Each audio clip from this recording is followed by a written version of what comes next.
VD. Satheesan വിചാരിക്കുന്നുണ്ടാവും Pinarayi വിജയനൊക്കെ ഞാൻ മതി നേരിടാൻ എന്ന്.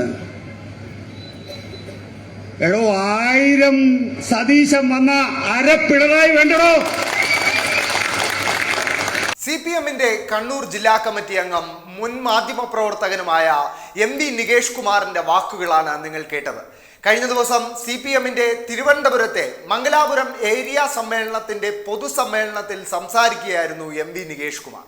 സംസ്ഥാന രാഷ്ട്രീയം മുതൽ ദേശീയ രാഷ്ട്രീയം വരെ ചർച്ചയായ പ്രസംഗത്തിൽ അദ്ദേഹം കോൺഗ്രസിനെ വല്ലാതെ കടന്നാക്രമിക്കുന്നുണ്ട്. നമുക്ക് MV നികേഷ് കുമാറിന്റെ ആ തീപ്പൊരി പ്രസംഗത്തിന്റെ പൂർണ്ണ രൂപം ഒന്ന് കേട്ടു നോക്കാം. മംഗലപുരത്തിന്റെ പുതിയ ഏരിയ സെക്രട്ടറി സഖാവ് M. ജലീൽ, യോഗാധ്യക്ഷൻ തിരുവനന്തപുരം ജില്ലാ സെക്രട്ടറി സഖാവ് V. ജോയ് MLA, വേദിയിലും സദസ്സിലും ഇരിക്കുന്ന പ്രിയപ്പെട്ടവരെ, സഖാക്കളെ, കമ്മ്യൂണിസ്റ്റ് പാർട്ടി ഓഫ് ഇന്ത്യ മാർക്സിസ്റ്റിന്റെ 24ാം പാർട്ടി കോൺഗ്രസ് മധുരയിൽ നടക്കുകയാണ്. അതിൻ്റെ ഭാഗമായിട്ടാണ് മംഗലപുരം ഏരിയ സമ്മേളനം ജനാധിപത്യപരമായ ഉള്ളടക്കത്തോടുകൂടി വിജയകരമായി അവസാനിപ്പിച്ചിരിക്കുന്നത്. സമാപന സമ്മേളനം ഉദ്ഘാടനം ചെയ്തതായി തുടക്കത്തിൽ തന്നെ അറിയിക്കട്ടെ.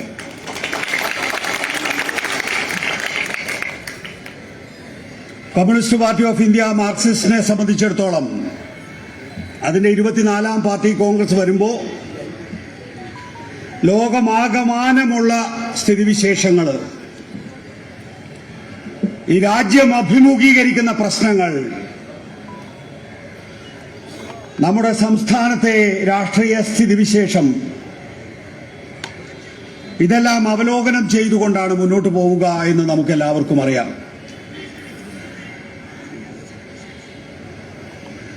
ദുർമേധസ്സുകൾ കളഞ്ഞുകൊണ്ട് മാത്രമാണ് കമ്മ്യൂണിസ്റ്റുകാർക്ക് മുന്നോട്ട് പോകാനാവുക.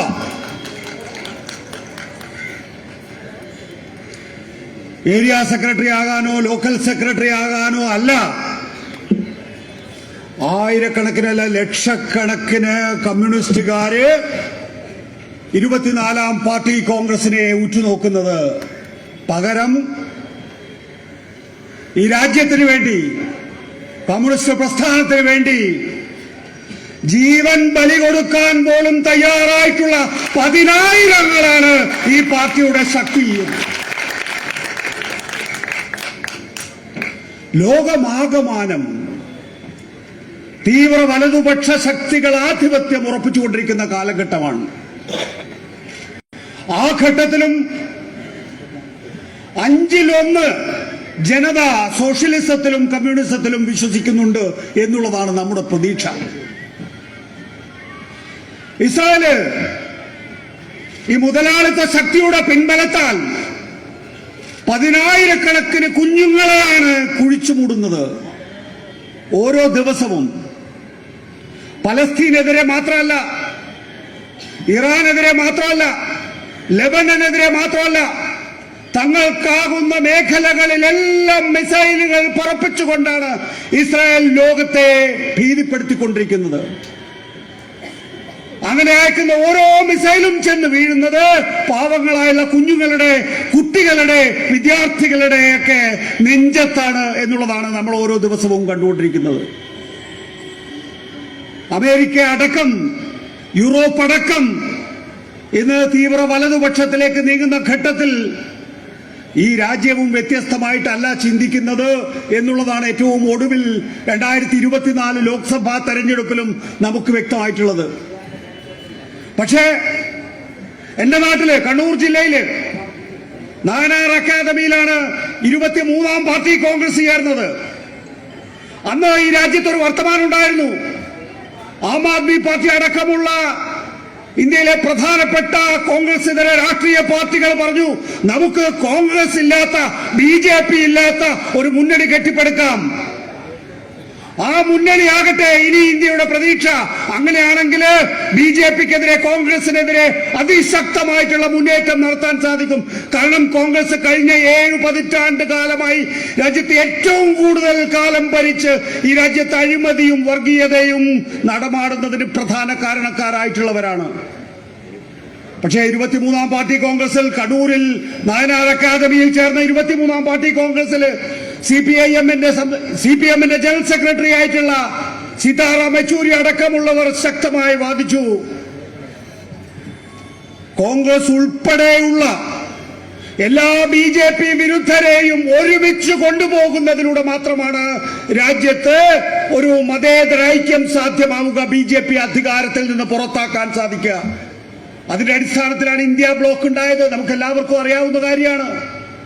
ഒരുപക്ഷെ ഛിന്ന ഭിന്നമായി പോകുമായിരുന്ന ഇന്ത്യയിലെ പ്രതിപക്ഷത്തെ ഒരുമിച്ച് കൂട്ടാൻ സാധ്യമായ ഇടങ്ങളിലെല്ലാം ഒരുമിച്ച് കൂട്ടാൻ ബംഗാളിൽ സാധ്യമായില്ല, കേരളത്തിൽ സാധ്യമായില്ല, പഞ്ചാബിൽ സാധ്യമായില്ല. പക്ഷെ മറ്റെല്ലാ ഇടങ്ങളിലും BJP ഇതരെ ഒരുമിച്ച് കൂട്ടാൻ സീതാറാം യെച്ചൂരിയുടെ ആസൂത്രണത്തില് ഇന്ത്യ ബ്ലോക്കിന് സാധിച്ചു.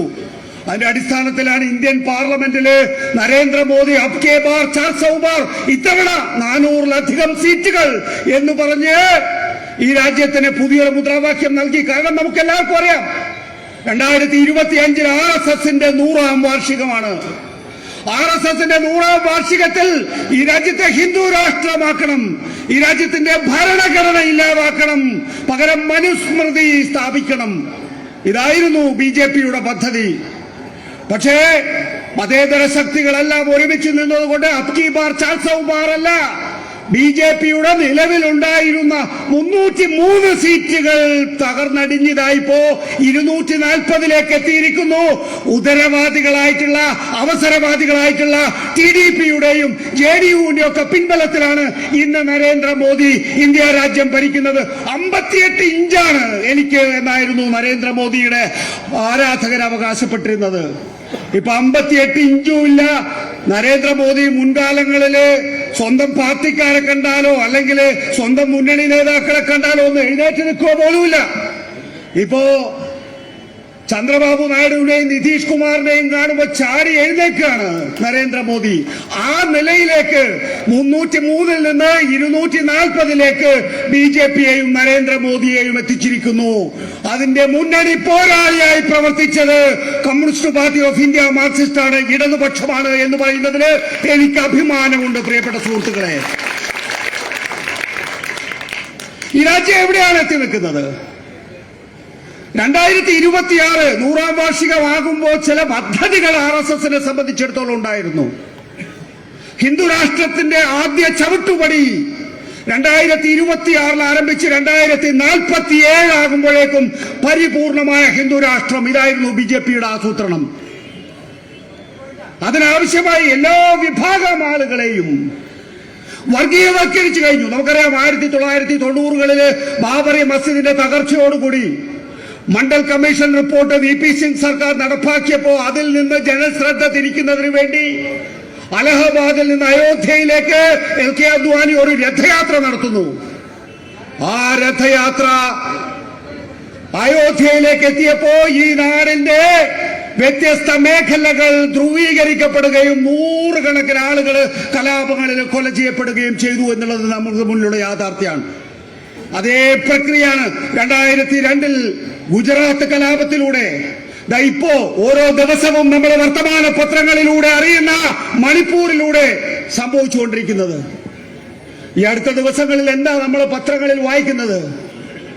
രാജ്യത്തിന്റെ പല ഭാഗങ്ങളിലായിട്ട്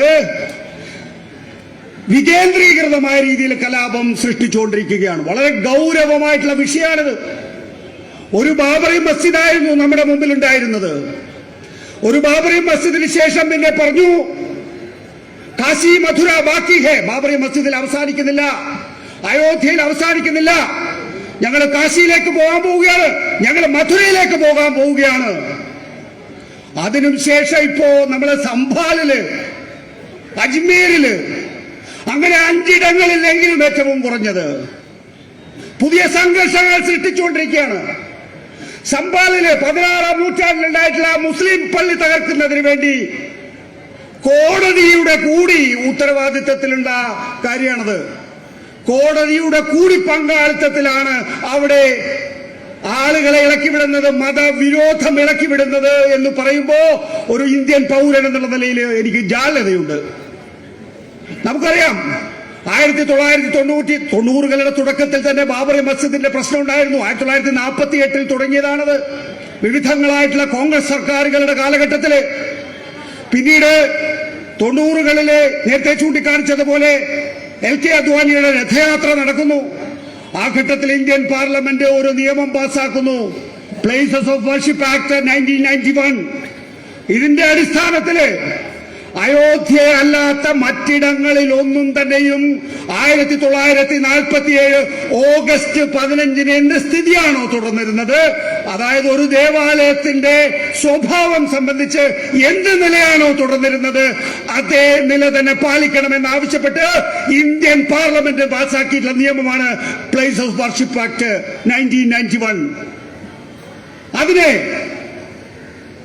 നമുക്കറിയാം DY ചന്ദ്രചൂഡ് എന്ന് പറയുന്ന ചീഫ് ജസ്റ്റിസ്, ആ ചീഫ് ജസ്റ്റിസ് നിലവിൽ ഏതൊരു മത ആരാധനാലയ കേന്ദ്രത്തിന്റെയും സ്വഭാവം മാറ്റുന്നതിന് പ്ലേസ് ഓഫ് വർഷിപ്പ് ആക്ട് ബാധകമാകില്ല എന്ന് പറയുന്നത് അടക്കമുള്ള നിയമപരമായിട്ടുള്ള കാര്യങ്ങളുണ്ട്. ഞാൻ അതിന്റെ വിശദാംശങ്ങളിലേക്കൊന്നും പോകുന്നില്ല.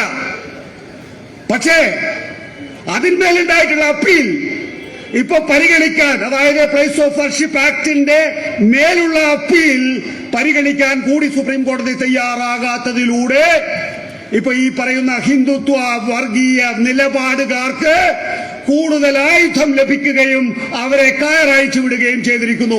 അതിന്റെ ഉത്തരവാദിത്തം കേന്ദ്ര സർക്കാരിന് മാത്രമല്ല ജുഡീഷ്യറിക്കും ഉണ്ട് എന്ന് പറയുന്നതിൽ ഞാൻ നേരത്തെ പറഞ്ഞതുപോലെ തന്നെ നമ്മളൊക്കെ ലജ്ജിക്കുക തന്നെ വേണം എന്നുള്ളതാണ്. അതിന്റെ അടിസ്ഥാനത്തിലാണ് ഇപ്പോ ഡിസംബർ 6 വരാൻ പോവുകയാണ്. ബാബറി മസ്ജിദ് തകർത്ത ഘട്ടത്തില്, ബാബറി മസ്ജിദ് തകർത്തപ്പോ നമ്മുടെ സുപ്രീം കോടതി എന്താ പറഞ്ഞത്?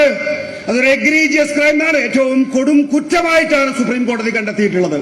പക്ഷേ അങ്ങനെ ഒരു കൊടും കുറ്റം ചെയ്തവർക്ക് തന്നെ ബാബറി മസ്ജിദ് തകർന്ന ഇടം നൽകുക വഴി ഈ രാജ്യത്ത് നീതിയും നിയമവും പരിപാലിക്കപ്പെടുന്നില്ല എന്ന് ഉറപ്പുവരുത്തുന്ന രീതിയിലാണ് കാര്യങ്ങൾ പോയത്. അവിടെ ഒരു ജനത എന്നുള്ള നിലയില് നമുക്കൊരു നിലപാടെടുക്കാൻ കഴിയണം. മതേതര സമൂഹമാണ് ഇന്ത്യയില്. അങ്ങനെ ഒരു മതേതര സമൂഹത്തിലെ ഇത്തരത്തിലുള്ള കാര്യങ്ങൾ ഉണ്ടാകുമ്പോൾ നമ്മളെല്ലാം വളരെ ശ്രദ്ധയോടുകൂടി അടുത്ത ചുവട് വെക്കണം.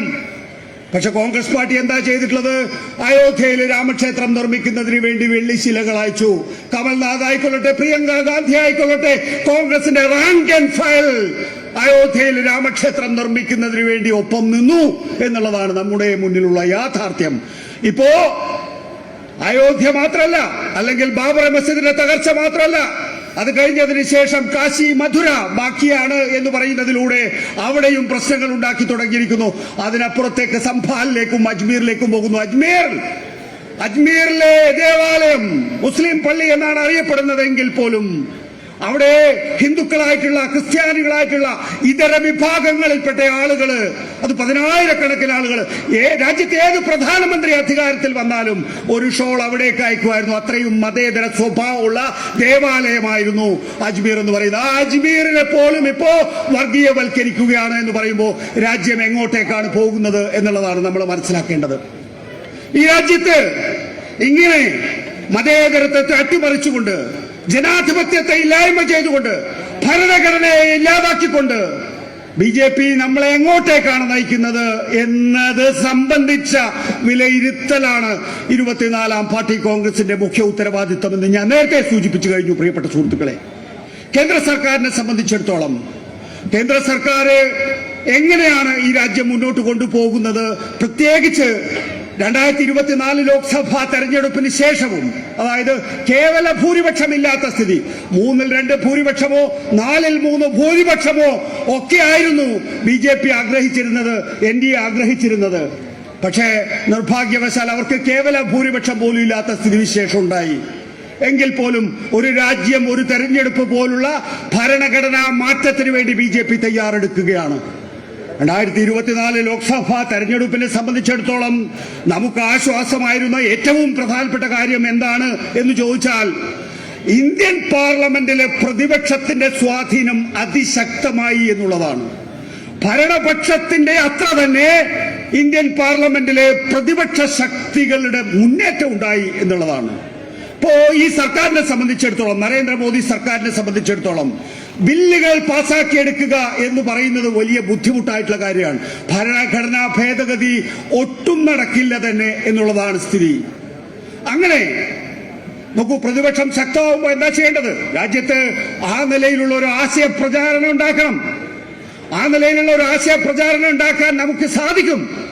കാരണം BJP-യെ അപരാജിതരാണ് എന്നാണ് നമ്മൾ കരുതിയിരുന്നത് 2024 മുമ്പ് വരെ. അതല്ല, അവരെ തോൽപ്പിക്കാനാകും എന്ന് 23-ാം പാർട്ടി കോൺഗ്രസ് കാണിച്ചു കൊടുത്തിരിക്കുന്നു. അവരെ തോൽപ്പിക്കാനാകും എന്ന് എവിടെയൊക്കെ സഖ്യസാധ്യതകളുണ്ടോ അവിടെയൊക്കെ സഖ്യം സാധിച്ചുകൊണ്ട് ഇന്ത്യയിലെ പ്രതിപക്ഷം കാണിച്ചു കൊടുത്തിരിക്കുന്നു. 2024 ലോക്സഭാ തെരഞ്ഞെടുപ്പിന് ശേഷം ഇപ്പോ പക്ഷെ അതാണോ സ്ഥിതി? കോൺഗ്രസ് ഒറ്റയ്ക്ക് മത്സരിച്ച ഹരിയാനയിൽ 4 നിയമസഭകളിലേക്കാണ് തെരഞ്ഞെടുപ്പ് നടന്നത്. കോൺഗ്രസ് ഒറ്റയ്ക്ക് മത്സരിച്ച ഹരിയാനയിൽ തോറ്റമ്പിയ പാർട്ടി. തൊട്ടടുത്ത സംസ്ഥാനമാണ് ഉത്തർപ്രദേശ്, തൊട്ടടുത്ത മറ്റൊരു സംസ്ഥാനമാണ് ദില്ലി. ഉത്തർപ്രദേശിലെ ഏറ്റവും വലിയ പാർട്ടിയായ സമാജ്വാദി പാർട്ടിക്ക് ഹരിയാനയുടെ അതിർത്തിയിൽ നല്ല സ്വാധീനമുണ്ട്. അവർ ചോദിച്ചു ഒരു 9 സീറ്റ് വേണ്ട, 6 സീറ്റ്, 5 സീറ്റ്, അവസാനം 4 സീറ്റിലേക്ക് എത്തി. കോൺഗ്രസ് കൊടുത്തില്ല. കാരണം അവർക്ക് ഹരിയാനയിൽ ഒറ്റയ്ക്ക് അധികാരത്തിൽ വരണം. അങ്ങനെയാണെങ്കിൽ മാത്രമേ അവർക്ക് മഹാരാഷ്ട്രയിൽ കൂടുതൽ സീറ്റുകൾ ബാർഗെയിൻ ചെയ്ത് വാങ്ങാൻ കഴിയുകയുള്ളൂ. ഇപ്പുറത്തെ സംസ്ഥാനമായിട്ടുള്ള ദില്ലിയിൽ അവിടുത്തെ ഏറ്റവും വലിയ രാഷ്ട്രീയ പാർട്ടി എന്ന് പറയുന്നത് ആം ആദ്മി പാർട്ടിയാണ്. ആം ആദ്മി പാർട്ടി ചോദിച്ചു, ഞങ്ങൾക്ക് കുറച്ച് സീറ്റുകൾ തന്നാൽ ഞങ്ങളും കൂടെ നിങ്ങളെ പിന്തുണച്ചുകൊണ്ട് മത്സരിക്കാം. ഹരിയാന അരവിന്ദ് കെജ്രിവാളിന്റെ ഹോം സ്റ്റേറ്റ് ആണ്, സ്വന്തം സ്ഥലമാണ്. അവിടെ അരവിന്ദ് കെജ്രിവാൾ ശക്തമായിട്ടുള്ള പ്രചരണം നടത്തിയാൽ അത് ഗുണം ചെയ്യും. ഞങ്ങൾക്ക് 3 സീറ്റ് മതി. കോൺഗ്രസ് കൊടുത്തില്ല. ഹരിയാനയിലെ അമ്പേ തോറ്റു കോൺഗ്രസ് പാർട്ടി. ജമ്മു കശ്മീരിലെ നാഷണൽ കോൺഫറൻസ് ആണ് നേതൃത്വം എന്നുള്ളത് കൊണ്ട് ജമ്മു കശ്മീരിൽ വിജയിച്ചു. പക്ഷേ BJP-യെ നേരിട്ട് കോൺഗ്രസ് ഏറ്റുമുട്ടേണ്ട, കോൺഗ്രസ് നേരിട്ട് BJP-യെ മത്സരിച്ച് തോൽപ്പിക്കേണ്ട ജമ്മുവില് ഒരൊറ്റ സീറ്റ് പോലും കോൺഗ്രസിന് നേടാനായിട്ടില്ല എന്നുള്ളതാണ് യാഥാർത്ഥ്യം. അപ്പോ ജമ്മു കശ്മീർ എന്ന് പറയുന്ന ഒരു സംസ്ഥാനത്ത് അല്ലെങ്കിൽ കേന്ദ്രഭരണ പ്രദേശത്ത് നാഷണൽ കോൺഫറൻസിനെ ജയിപ്പിച്ചു എന്നുള്ളത് കൊണ്ട് കോൺഗ്രസ് അതിന്റെ ഭാഗമായി എന്ന് കാണാം. പ്രത്യേകിച്ച് താഴ്വരയിൽ കോൺഗ്രസിന് വലിയ സ്വാധീനമൊന്നുമില്ലാത്ത താഴ്വരയിലാണ് അവിടെ ജമ്മു കശ്മീരിലെ കോൺഗ്രസിന് സീറ്റ് കിട്ടിയത് കാണാം. തൊട്ടടുത്ത തെരഞ്ഞെടുപ്പ് വരികയാണ്. മഹാരാഷ്ട്രയിലും ജാർഖണ്ഡിലും കോൺഗ്രസ് ആണ് ഏറ്റവും വലിയ ഒറ്റകക്ഷി. 100-ലധികം സീറ്റുകളിൽ മത്സരിക്കുന്നു. അവിടുത്തെ ഏറ്റവും പ്രധാനപ്പെട്ട പാർട്ടിയായിട്ടുള്ള ശിവസേന പോലും 90-ൽ താഴെ സീറ്റുകളാണ്. അവിടെയും തോറ്റു. 3-2 ഭൂരിപക്ഷത്തോടുകൂടി BJP-യുടെ നേതൃത്വത്തിലുള്ള മഹായുതി അധികാരത്തിൽ വന്നതാണ് നമ്മൾ കണ്ടത്. നോക്കണം, കോൺഗ്രസിന് ആകെ 16 സീറ്റുകളാണ്. കോൺഗ്രസ് 100-ലധികം സീറ്റുകൾ മത്സരിച്ച് ആകെ കിട്ടിയിട്ടുള്ളത് 16 സീറ്റുകൾ. അതേസമയം BJP മത്സരിച്ച സീറ്റുകളിൽ ആകെ അവർക്ക് നഷ്ടപ്പെട്ടത് 16 സീറ്റുകൾ എന്നുള്ളതാണ്. ഇന്ന് മഹാരാഷ്ട്രയിലെ 5ാമത്തെ പാർട്ടിയാണ് ഇന്ത്യൻ നാഷണൽ കോൺഗ്രസ്. ഞാൻ പറഞ്ഞു വരുന്നത് 2024 ലോക്സഭാ തെരഞ്ഞെടുപ്പിലെ ഇന്ത്യയിലെ പ്രതിപക്ഷം ഉണ്ടാക്കിയിട്ടുള്ള മുന്നേറ്റം കോൺഗ്രസ് ഒഴിച്ചുള്ള മറ്റു പ്രതിപക്ഷ കക്ഷികൾ നിലനിർത്തുന്നു. അത് നാഷണൽ കോൺഫറൻസ് ആയിക്കൊള്ളട്ടെ, ജാർഖണ്ഡ് മുക്തി മോർച്ച ആയിക്കൊള്ളട്ടെ, ജമ്മു കശ്മീർ ആയിക്കൊള്ളട്ടെ, ജാർഖണ്ഡ് എന്ന സംസ്ഥാനം ആയിക്കൊള്ളട്ടെ. പക്ഷേ കോൺഗ്രസ് അത് നിലനിർത്തുന്നില്ല. അവർ ഹരിയാനയിൽ തോൽക്കുന്നു, മഹാരാഷ്ട്രയിൽ തോൽക്കുന്നു. ഇതാണ് ഇന്നത്തെ നില. കോൺഗ്രസിനെ സംബന്ധിച്ചിടത്തോളം ജനങ്ങളുടെ പൾസ് മനസ്സിലാക്കാൻ സാധിക്കുന്നില്ല, ജനങ്ങളുടെ അഭീഷ്ടമനുസരിച്ച് പ്രവർത്തിക്കാൻ സാധിക്കുന്നില്ല എന്നുള്ളതാണ് യാഥാർത്ഥ്യം. എന്തേ കോൺഗ്രസ് ഇങ്ങനെയാകുന്നത്? കോൺഗ്രസ് പറയുന്നത് മൃദു ഹിന്ദുത്വ സമീപനം ഉണ്ടെങ്കിൽ മാത്രമേ ഇന്ത്യയിൽ രക്ഷപ്പെടാൻ കഴിയൂ എന്നാണ്. മൃദു ഹിന്ദുത്വ സമീപനത്തിലൂടെ മാത്രം എന്ന് വെച്ചാൽ അയോധ്യയിൽ BJP ബാബറി മസ്ജിദ് പൊളിച്ച് രാമക്ഷേത്രം ഉണ്ടാക്കുന്നുണ്ടെങ്കിൽ അതിന്റെ ഭാഗമായി ചേരുക, അതിന് വെള്ളി ശില എത്തിച്ചു കൊടുക്കുക, അതിന് സംഭാവന പിരിച്ചു കൊടുക്കുക, അതിന്റെ ഉദ്ഘാടന ചടങ്ങില് ഒളിച്ചും പാത്തും പങ്കെടുക്കുക.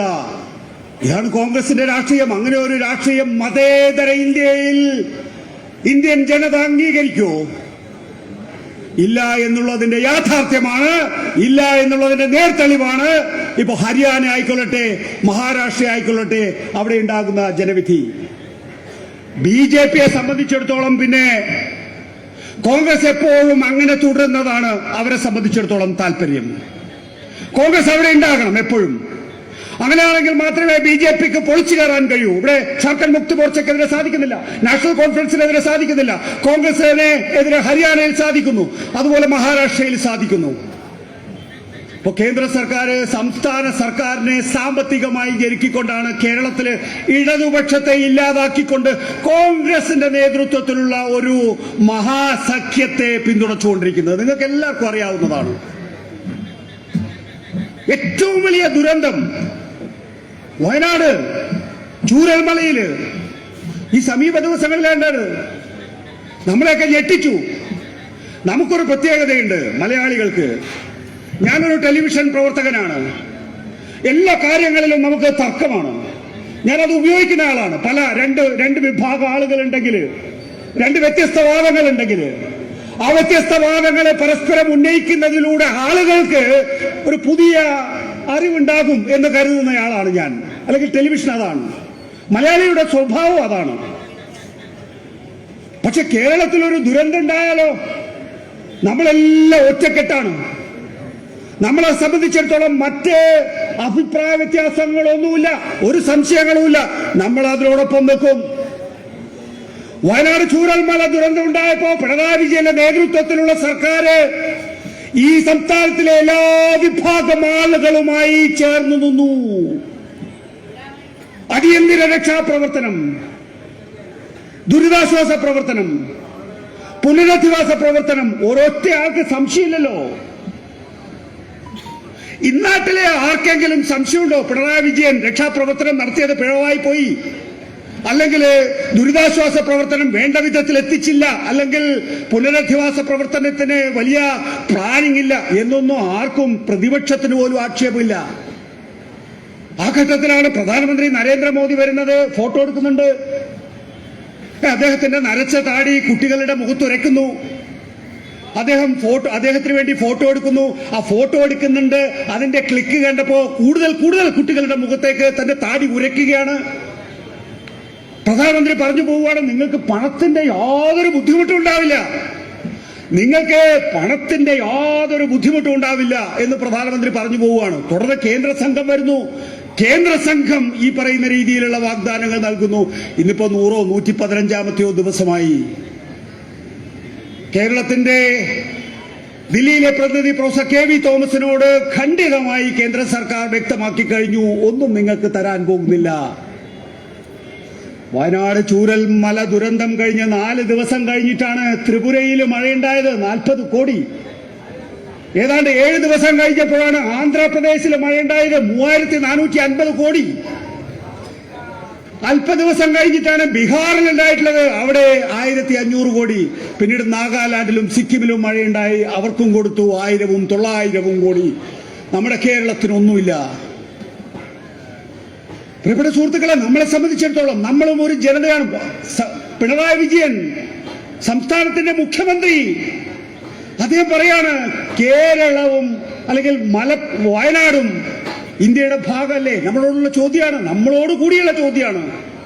കാരണം നമ്മളെല്ലാവരും ഒരേ ശബ്ദം ഉയർത്തുന്നില്ല എങ്കിൽ ഈ സംസ്ഥാനം വാടിക്കരിഞ്ഞു പോകട്ടെ എന്ന് കേന്ദ്രം തീരുമാനിക്കും. കേന്ദ്രം ഭരിക്കുന്ന ഹിന്ദുത്വ ശക്തികൾ തീരുമാനിക്കും എന്നുള്ളതാണ്. ഇത് ആദ്യത്തെ സംഭവമല്ലല്ലോ. നോക്കണം, ഒരു സംസ്ഥാനത്തിന് എങ്ങനെയാണ് അതിന്റെ വരുമാനം വീതിക്കുന്നത്? നമുക്കറിയാം, GST വന്നതിന് ശേഷം നമ്മളല്ല നേരിട്ട് പിരിവ് നടത്തുന്നത്, കേന്ദ്ര സർക്കാരാണ്. ഞാൻ വളരെ ചുരുക്കി പറയാം. ഞാനിപ്പോ ഈ കടയിൽ പോയി ഒരു 20 രൂപയുടെ സാധനം വാങ്ങിയാൽ 1 രൂപ GST കൊടുക്കുന്നു എന്ന് വിചാരിക്കുക. ആ 1 രൂപ GST കേന്ദ്ര സർക്കാരാണ് ഈ കടയിൽ നിന്ന് എന്റെ 20 രൂപയുടെ ക്രയവിക്രയത്തിലൂടെ ഏറ്റുവാങ്ങുന്നത്.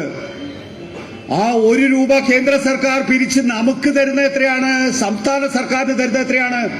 20 പൈസ. 20 പൈസ. അതേസമയം ബീഹാറിലെ 1 രൂപയ്ക്ക് കേന്ദ്ര സർക്കാർ നൽകുന്നത് 22 രൂപ. ഉത്തർപ്രദേശിലെ 1 രൂപയ്ക്ക് കേന്ദ്ര സർക്കാർ നൽകുന്നത് 17 രൂപ. നമുക്ക് വേണ്ട. ഇനി ബീഹാറിനെയും ഉത്തർപ്രദേശിനെയുമാണ് കൂടുതൽ വളർത്താൻ ആഗ്രഹിക്കുന്നതെങ്കിൽ, അവർ വളർന്നിട്ടില്ല, അവർക്കാണ് കൂടുതൽ പരിഗണന നൽകുന്നതെങ്കിൽ ഞങ്ങൾക്ക് പരാതിയില്ല, കേരളത്തിന് പരാതിയില്ല. അങ്ങനെ ഡിവിസിബിൾ പൂൾ എന്ന് വിളിക്കുന്ന ഈ വിഹിതം നമുക്ക് തരാതിരിക്കുകയാണ് എങ്കിൽ നമുക്ക് പരാതിയുണ്ട്. നമ്മളത് സുപ്രീം കോടതിയെ അറിയിച്ചു. സുപ്രീം കോടതി ഒരു ഒറിജിനൽ സൂട്ട് വന്നു എന്നുള്ളതിൽ വലിയ സന്തോഷമാണ്. ഇത്തരത്തിലുള്ള കാര്യങ്ങൾ സാധാരണഗതിയിൽ സുപ്രീം കോടതിയിൽ വരാറില്ല. ഞങ്ങളിത് പരിശോധിക്കാം, ഭരണഘടനാ ബെഞ്ചിന് വിടാം എന്ന് മാത്രമല്ല, കഴിഞ്ഞ മാർച്ച് 31 മുമ്പ് 12 കോടി രൂപ അനുവദിക്കാനും സുപ്രീം കോടതി ഉത്തരവിട്ടു. അതൊക്കെ മറ്റു വശങ്ങൾ. ഡിവിസിബിൾ പൂൾ നമുക്ക് നമ്മുടെ വിഹിതം തരുന്നില്ല എന്നുള്ള വിഷയം. പിന്നെന്താ? റവന്യൂ ഗ്രാന്റ് ആണ്. ഡിവിസിബിൾ പൂൾ കുറയുന്ന സംസ്ഥാനങ്ങൾക്ക് കേന്ദ്ര സർക്കാർ നൽകുന്ന ഇനമാണ് റവന്യൂ ഗ്രാന്റ്. റവന്യൂ ഗ്രാന്റും നമുക്ക് വട്ടപൂജ്യമായിരുന്നു കഴിഞ്ഞ സാമ്പത്തിക വർഷം എന്നുള്ളത് നമ്മൾ പത്രങ്ങളിലൂടെ, ടെലിവിഷനിലൂടെ, വാർത്താ മാധ്യമങ്ങളിലൂടെ മനസ്സിലാക്കിയിട്ടുള്ള കാര്യം. പിന്നെന്താ? മൂന്നാമത്തെ കാര്യം എന്ന് പറഞ്ഞാൽ പ്രൊജക്ടുകളാണ്. ഒരു AMS, ഒരു റെയിൽവേ സോൺ. നമുക്ക് നിരവധി ആവശ്യങ്ങളുണ്ട്. പതിറ്റാണ്ടുകളായി നമ്മൾ ചോദിക്കുന്ന പല പല കാര്യങ്ങളുണ്ട്. ഇതിലേതെങ്കിലും ഒന്ന് തരണമെങ്കിൽ രാഷ്ട്രീയ തീരുമാനം വേണ്ടിവരും എന്നാണ് പറയുന്നത്. ഒരു AMS തരാൻ രാഷ്ട്രീയ തീരുമാനോ? എങ്കിൽ രാഷ്ട്രീയ തീരുമാനം എടുക്കണം. കാരണം തരില്ല. ഇടതുപക്ഷ ജനാധിപത്യ മുന്നണിയാണ് ഭരിക്കുന്നത്. ഈ കേരളത്തിൽ വർഗീയത വളർത്തണമെങ്കിൽ വർഗീയത തനിയെ വളരില്ല, സംഘപരിവാർ തനിയെ വളരില്ല. വർഗീയത എപ്പോഴും പരസ്പര പൂരകങ്ങളാണ്. മറുഭാഗത്ത് വേറൊരു വർഗീയത തഴച്ചു വളരുകയാണെങ്കിൽ മാത്രമേ അത് ചൂണ്ടിക്കാണിച്ചുകൊണ്ട് ഇവന്റെ വർഗീയത വളർത്താൻ സാധിക്കുകയുള്ളൂ. ഈ കേരളത്തില് അങ്ങനെ വർഗീയത വളർത്തുന്നതിന്, പരസ്പര പൂരകമായ വളർച്ചയ്ക്ക് ഇടതുപക്ഷ ജനാധിപത്യ മുന്നണി നേരിടുന്നത്, ആർക്കും ഒരു തെറ്റിദ്ധാരണയും വേണ്ട, UDF-നെ അല്ല, ഒരു മഹാസഖ്യത്തെയാണ്. ആരാണ് ഈ മഹാസഖ്യത്തിലുള്ളത്? അശ്ലീല മഞ്ഞ ഓൺലൈൻ പത്രങ്ങൾക്കും ജമാഅത്തെ ഇസ്ലാമിയുടെ മീഡിയ വണ്ണനും മാധ്യമത്തിനും ഒരുമിച്ച് സഹവസിച്ച് പോകാൻ കഴിയുന്ന ഒരാവാസ വ്യവസ്ഥയുള്ള മഹാസഖ്യം. ജമാഅത്തെ ഇസ്ലാമിക്ക് എങ്ങനെയാണ് മുസ്ലിം ലീഗുമായി ചേർന്ന് പോകാൻ കഴിയുക? മുസ്ലിം ലീഗിന് എങ്ങനെയാണ് ജമാഅത്തെ ഇസ്ലാമിയുമായി ചേർന്ന് പോകാൻ കഴിയുക? കോൺഗ്രസിന് എങ്ങനെയാണ് RSSനെ തള്ളിപ്പറയാത്ത സന്ദീപ് വാര്യരെ ഒപ്പം കൂട്ടാൻ സാധിക്കുക? സന്ദീപ് വാര്യർ പാലക്കാട് നിയമസഭാ ഉപതെരഞ്ഞെടുപ്പ് സമയത്ത് BJP വിട്ട് കോൺഗ്രസിൽ ചേർന്നു എന്നാണ് പത്രവാർത്ത. അയാള് RSS വിട്ടോ? അയാൾ RSSകാരൻ. ആത്യന്തികമായിട്ട് അയാളെ നമ്മളെപ്പോഴും ചിത്രത്തിൽ കാണുന്നത് കാക്കി ട്രൗസർ ഇട്ടിട്ടാണ്. അയാൾ RSS വിട്ടോ എന്നുള്ള കാര്യം ഇതുവരെ എവിടെയും പറഞ്ഞിട്ടില്ല എന്ന് മാത്രമല്ല, തെരഞ്ഞെടുപ്പിന്റെ തലേ ദിവസം സന്ദീപ് വാര്യർ പറയാണ്, ഞാൻ എന്റെ സ്വത്ത് RSSന് കൊടുക്കുകയാണ് കാര്യാലയത്ത് ഉണ്ടാക്കാൻ വേണ്ടിയിട്ടെന്ന്. ഈ മഹാസഖ്യം ഇവിടെ നേരത്തെ കണ്ട് ഒരുങ്ങിക്കഴിഞ്ഞിരുന്നു. അതിനകത്ത് മുഖ്യധാരാ മാധ്യമങ്ങളുണ്ട്, അതിനകത്ത് RSSകാരുടെ ഒരു വിഭാഗമുണ്ട്, അതിനകത്ത് ജമാഅത്തെ ഇസ്ലാമി ഉണ്ട്, അതിനകത്ത് SDPI ഉണ്ട്. ഈ ജമാഅത്തെ ഇസ്ലാമിയുടെ രാഷ്ട്രീയ പാർട്ടിയാണ്. ഞാൻ പാലക്കാട് നിയമസഭാ ഉപതെരഞ്ഞെടുപ്പിന്റെ പ്രചരണത്തിന് അവിടെ ചില പ്രചരണ പ്രവർത്തനങ്ങൾക്ക് വേണ്ടി പോയിരുന്നു. Jamaat-e Islami, popular front of India, ഈ രണ്ട് സംവിധാനങ്ങളുടെ പാർട്ടികളാണ് വെൽഫെയർ പാർട്ടി അല്ലെങ്കിൽ SDPI. 2024 ലോക്സഭാ തെരഞ്ഞെടുപ്പിലും ഇവർ മത്സരിച്ചില്ല കേട്ടോ. 2024 ലോക്സഭാ തെരഞ്ഞെടുപ്പിൽ മത്സരിക്കാത്ത സമയത്ത് ഞാൻ ടെലിവിഷനിലാണ്. ഞാൻ അന്ന് മൂവാറ്റുപുഴ അഷ്റഫ് മൗലവിയോട് SDP സംസ്ഥാന പ്രസിഡന്റിനോട് വിളിച്ചു ചോദിച്ചു, അല്ല അഷ്റഫ് മൗലവി, എന്തുകൊണ്ടാണ് നിങ്ങൾ തെരഞ്ഞെടുപ്പിൽ മത്സരിക്കാത്തത്? നിങ്ങളൊരു രാഷ്ട്രീയ പാർട്ടിയല്ലേ? അപ്പൊ അദ്ദേഹം പറഞ്ഞു, PFIയുടെ റെയ്ഡ്, PFI അതിനെ നിരോധിച്ചത്, ഇതൊക്കെ നമ്മളെ സംബന്ധിച്ചിടത്തോളം വലിയ പ്രശ്നം ഉണ്ടാക്കിയിട്ടുണ്ട്. അതുകൊണ്ട് നമുക്ക് മത്സരിക്കാനുള്ള സാമ്പത്തിക ശേഷിയില്ല എന്നാണ്. ജമാഅത്തെ ഇസ്ലാമി അങ്ങനെ ഒരു ജനാധിപത്യ സംവിധാനമൊന്നും അല്ലാത്തതുകൊണ്ട് നമുക്ക് അങ്ങോട്ടും ചോദിക്കാൻ കഴിയില്ല, ഇങ്ങോട്ടും മറുപടി പറയാൻ കഴിയില്ല. ശരി, നിങ്ങൾ 2024 ലോക്സഭാ തെരഞ്ഞെടുപ്പിൽ മത്സരിച്ചില്ല. എന്തേ പാലക്കാട്, ചേലക്കര, വയനാട്ടിൽ മത്സരിച്ചില്ല? നിങ്ങൾ പ്രതിനിധാനം ചെയ്യുന്ന വിഭാഗം 30% മുകളിലാണ് 3 ഇടങ്ങളിലും. അവിടെ ഉപതെരഞ്ഞെടുപ്പിൽ മത്സരിക്കുന്നില്ല എന്നും മാത്രമല്ല, UDF സ്ഥാനാർത്ഥിക്ക് വേണ്ടി വീടുകൾ തോറും കയറി ഇറങ്ങണം. വീടുകൾ കയറി ഇറങ്ങുമെന്ന് പറഞ്ഞാൽ നിങ്ങൾ കയറി ഇറങ്ങുന്നത് പോലെ മുറ്റം വരെ അല്ല, അകത്തേക്ക് പോകണം. പൂർണ്ണമായിട്ടുള്ള മതചിഹ്നങ്ങളോടുകൂടി അകത്തേക്ക് പോയി സാധാരണഗതിയിലെ തെരഞ്ഞെടുപ്പ് പ്രക്രിയയിൽ പറയാൻ പാടില്ലാത്തതായിട്ടുള്ള കാര്യങ്ങൾ നിങ്ങൾ വീടിന്റെ ഉള്ളിലെത്തിക്കുന്നുണ്ടോ? ഒരു ഭാഗത്ത് RSSന്റെ ചീന്ത്, വേറൊരു ഭാഗത്ത് ജമാഅത്തെ ഇസ്ലാമി, SDPI. അതുകൊണ്ടാണ് പാലക്കാട് നിയമസഭാ ഉപതെരഞ്ഞെടുപ്പിന്റെ പ്രചാരണ പ്രവർത്തനങ്ങളിലെത്തിയ സഖാവ് പിണറായി വിജയൻ പറഞ്ഞത് മുസ്ലിം ലീഗിനോട്, ചാടിക്കടിച്ചിട്ട് കാര്യമില്ല. ജമാഅത്തെ ഇസ്ലാമിയുടെ തീവ്രവാദ ഭാഷ കരസ്ഥമാക്കാൻ മുസ്ലിം ലീഗ് ശ്രമിക്കരുത്. സാദിഖ് അലി തങ്ങൾക്കും അതിൽ പങ്കുണ്ട് എന്ന് പറഞ്ഞത് CPMന്റെ പൊളിറ്റ് ബ്യൂറോ അംഗം പിണറായി വിജയനാണ്. ഉടനെ VD സതീശൻ ചാടി ഇറങ്ങാണ്. കെ സുധാകരനെ കുറിച്ച് പറഞ്ഞാൽ ഒരു കുഴപ്പമില്ല, പക്ഷെ സാദിഖ് അലിയെ കുറിച്ച് പറഞ്ഞ VD സതീശന് പ്രശ്നമാണ്.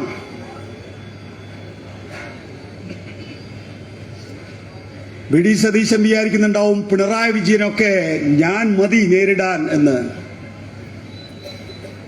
എടോ, 1000 സതീശൻ വന്ന അര പിണറായി വേണ്ടടോ. 1971 ഡിസംബർ 28-ന് RSS തലശ്ശേരിയിലെ കലാപം സൃഷ്ടിച്ചപ്പോ അവിടെ മുസ്ലിം പള്ളികൾക്ക് കാവൽ നിന്ന ഏരിയ സെക്രട്ടറിയുടെ പേരാണ് സഖാവ് പിണറായി വിജയൻ. RSS അതിന്റെ എല്ലാ മൂർച്ചയുള്ള വാളുകളും നീട്ടിയിട്ടുള്ളത് സഖാവ് പിണറായി വിജയന് നേരെയാണ്. 50 ലക്ഷം രൂപ തലക്ക് വിലയിട്ടപ്പോ ഈ കേരളത്തിൽ അങ്ങോളം ഇങ്ങോളം നടന്ന് പാർട്ടി വളർത്തിയ സഖാവിന്റെ പേരാണ് സഖാവ് പിണറായി വിജയൻ. അടിയന്തരാവസ്ഥ VD സതീശന് അറിയാമായിരിക്കുമല്ലോ.